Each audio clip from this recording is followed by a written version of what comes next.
I'll be curious to see how much work this year at Cannes is entered by PR agencies into the more traditional and digital ad categories, because the lines between the two had never been more blurred. For example, here at Taylor, we are the social agency of record for Guinness, which is traditionally a piece of business a strictly digital agency would have. We're about to launch an integrated campaign for another client with work that spans every medium, from TV to content, a long-form documentary, outdoor, social, along with events and influencer work that you might expect. And most of that work is work you would expect an ad agency to do, and yet we're the ones doing it. And I think the reason the PR agencies will win this battle in the long term is because we go into a project with a different objective: to get people to talk, to get organic traction. To get that kind of earned media, you really have to do something that's not just groundbreaking, but you have to have an acute understanding of what participants and the media are looking for in the creative in that moment.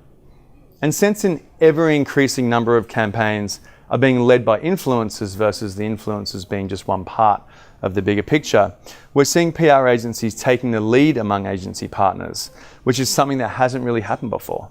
That's a really interesting question when you sort of think about how the roles have been shifting from, sort of PR to digital to social to advertising, because the channels have blurred. Sort of a lot of people are trying to figure out, well, who actually sort of owns these bits and pieces. The problem is that there's not real ownership. What there is this need to actually express an idea that can actually go across all of these channels.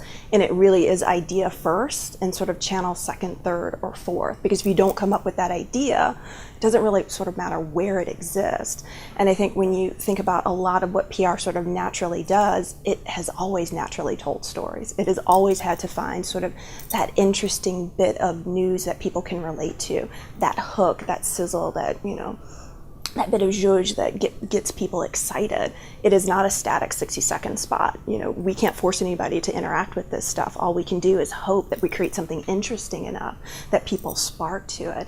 And I think in the current communications environment, that's what's winning right now, are those big ideas that people find incredibly provocative and sexy, those things that they can't help but interact with. And PR people and agencies and sort of all of the things that go around it are just naturally suited to doing that, because there is an expectation of sort of that interactivity and that co-ownership. Whereas, other places, it's sort of mine, sort of keeping it very close to the vest, whereas this is much more collaborative and reciprocal.